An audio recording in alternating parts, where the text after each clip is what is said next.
3 locations, 3 decades, all marked by repeated, unexplained incidents. A bridge in Scotland where dozens of dogs have leapt to their deaths from the exact same spot.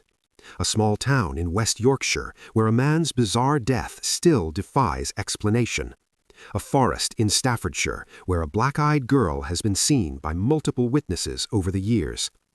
Reports are documented. Witnesses have spoken. Investigations were launched. Local authorities noted the incidents, and yet no satisfying explanation. No natural cause that fits every case. No resolution.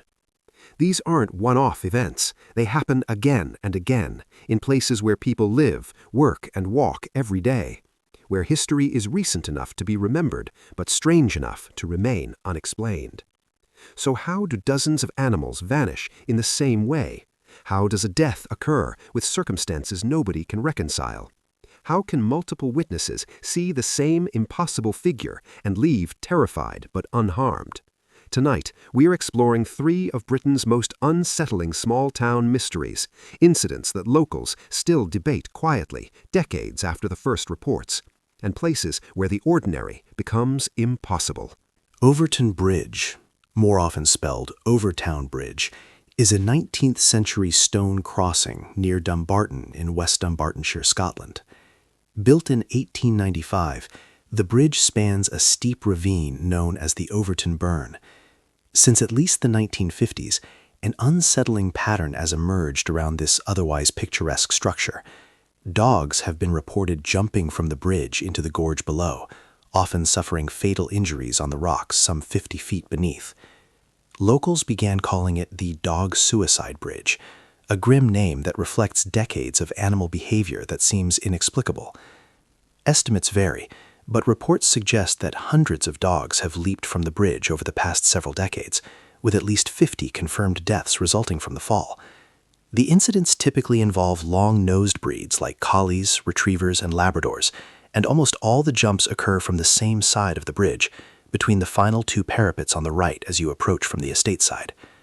Witness accounts describe dogs acting normally at first, walking alongside their owners, playful and relaxed, then abruptly bolting for a specific section of the parapet. Some animals have even survived the initial fall, climbed back up, and attempted to leap again before being rescued. Animal behaviorists and local authorities have tried to explain the phenomenon. One of the most detailed theories emerged from canine psychologist Dr. David Sands, who noted that dogs' heightened sense of smell could draw them toward the scent of wild animals, particularly mink, thought to live in the gorge below.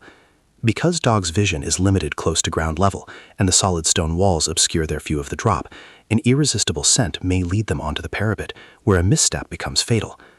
Despite such theories, no single explanation fully accounts for the pattern, leading to ongoing debate among locals, scientists, and paranormal enthusiasts alike. The phenomenon at Overton Bridge remains one of Britain's most unsettling small-town mysteries because of its consistency, longevity, and lack of definitive cause. Scientific investigations and animal behavior experts have not ruled out practical explanations, scent trails, visual misperception, even the steep camber of the bridge walls making footing uncertain. In tests where dogs were exposed to canisters containing various animal scents, many responded strongly to mink, supporting the idea that a powerful odor could lure them into danger. Even so, questions persist. Why do the incidents almost always occur from the same spot on the bridge? Why do long-nosed breeds dominate the reports? And why have some dogs survived, only to return and attempt the same leap again? Local folklore adds an eerie layer to the story. Some residents link the bridge to stories of the White Lady of Overton, a spectral figure said to haunt the estate and woods nearby. Others point to a tragic event in 1994 when a mentally ill man threw his infant son from the bridge before attempting to follow him, a disturbing historical footnote that has fed supernatural speculation, though psychiatric testimony ruled the man legally insane. Whatever the cause, environmental, psychological, or unknown, Overton Bridge stands as a place where ordinary dog walks can end in tragedy without clear explanation. The repeated nature of the incidents, occurring over decades and involving unrelated dogs and owners, keeps the mystery alive and debated quietly by those who live nearby or visit the gorge. But this is not the only British location where repeated odd events leave townspeople uneasy and searching for answers. Far to the east in West Yorkshire, a bizarre case from 1980 involving a man found dead under strange circumstances continues to be discussed quietly among locals, investigators, and those who study unexplained cases. That is where we take our next step. Todmorden and the case of Zigmund Adamski. Todmorden, West Yorkshire, England. A quiet market town straddling the River Calder. In the spring of 1980, It became the setting of one of Britain's most puzzling, unresolved mysteries: the death of Zigmund Adamski.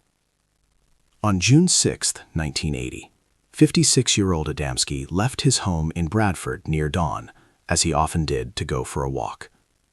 Later that afternoon, his body was found atop a mound near a disused colliery tip, a spot known as Top Brink, approximately 20 miles from where he was last seen.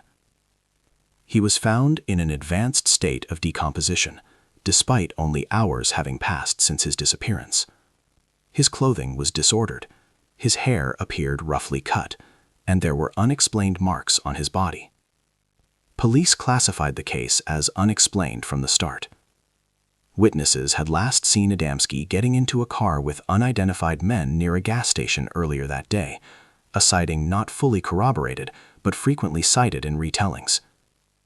The strange location of his body, the lack of visible injuries consistent with known causes of death, and the odd state of his clothing all contributed to confusion. Multiple sources noted that his trousers were not the ones he had been wearing that morning. The coroner recorded a verdict of death by misadventure, a classification experts often consider ambiguous in the absence of clear cause. Official records indicated no obvious trauma. There was no presence of poison or overdose. Given the level of decomposition and the short time between disappearance and discovery, forensic analysis was inconclusive at best. In the years afterward, alternative theories emerged. Some speculated he had been abducted and moved. Others pointed to possible organized crime involvement. Yet no evidence has ever substantiated these claims. The mystery persisted not because of a lack of attention, but because nothing fit neatly into an explanation that aligned with known facts. The death of Zigmund Adamski remains one of Britain's most debated unsolved cases, precisely because it contradicts expectations at almost every turn. He left home on foot one morning and was found, hours later, many miles away, in a state that did not correspond with normal decomposition for that time frame. His clothing was altered, yet nothing in police files confirms how or why. Witness statements were fragmented and inconsistent. No arrest was ever made, and no group claimed responsibility. In many true mystery circles, the Todmorden case is cited not because it involves folklore or ghost stories, but because of the persistent lack of explanation despite decades of attention. Every logical avenue, accident, foul play, suicide, has been explored and discarded at various times because it simply didn't align with the known evidence. Some researchers point to the site itself, the land near the old colliery tip, as one of those places residents avoid after dark. Locals sometimes speak quietly of an uneasy feeling near the fields where Adamski's body was found, as if the place holds an unresolved energy rather than a solved case. And this pattern, repeated sightings, unexplained events, locations that make visitors uneasy, is not isolated to Yorkshire. Far to the south, in Cannock, Staffordshire, another phenomenon has persisted for decades. Here, witnesses report encountering an apparition unlike any other, a young girl with entirely black eyes, observed in the woods and disappearing without trace. Multiple unrelated sightings make Cannock one of Britain's most talked-about paranormal sites, though few locals speak openly of what they've seen. Next, we step into Staffordshire's forests to examine the black-eyed girl sightings at Cannock. Cannock Chase is a dense forest in Staffordshire, England, known for its natural beauty and for decades a growing reputation as a site of unexplained phenomena. Among the most chilling accounts are sightings of a young girl with completely black eyes appearing along trails, near abandoned buildings, or at the edges of open clearings. These sightings are not confined to a single decade. Reports date back to at least the 1960s, with eyewitnesses describing the girl as appearing suddenly, often staring silently, and then vanishing without a trace. Some claim the figure seems to be aware of them, watching, following, or mimicking movement before disappearing into the undergrowth. What makes Cannock particularly notable is the consistency across unrelated accounts. Tourists, hikers, and even law enforcement officers report similar experiences: sudden sightings of the girl, the sensation of being followed, and an unsettling feeling of dread.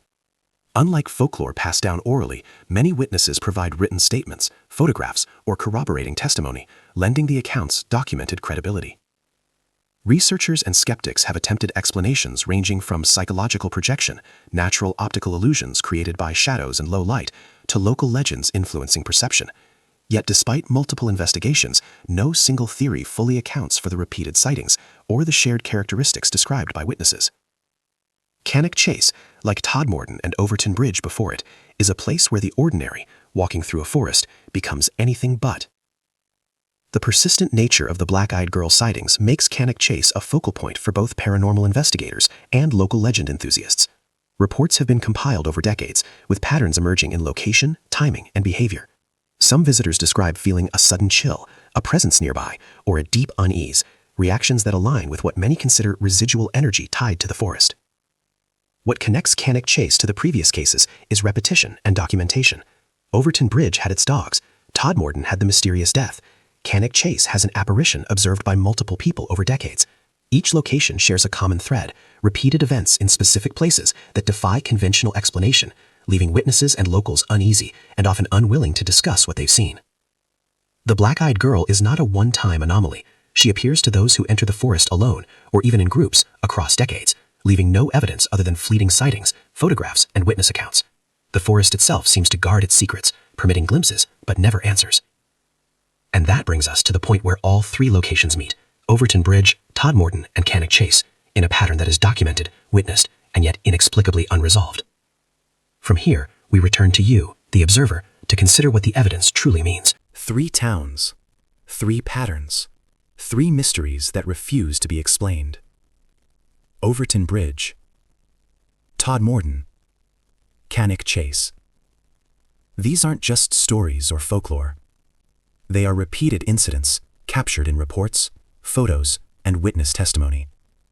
Places where the ordinary becomes terrifying and locals choose silence over explanation.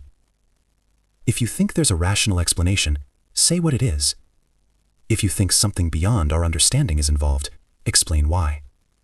If you've experienced or researched these cases yourself, share your insight. Drop your thoughts in the comments. And if you want more small-town mysteries, British paranormal evidence, and unsolved incidents that experts can't fully explain, subscribe to WhisprFrame. Because some places don't just hide secrets, they keep repeating them.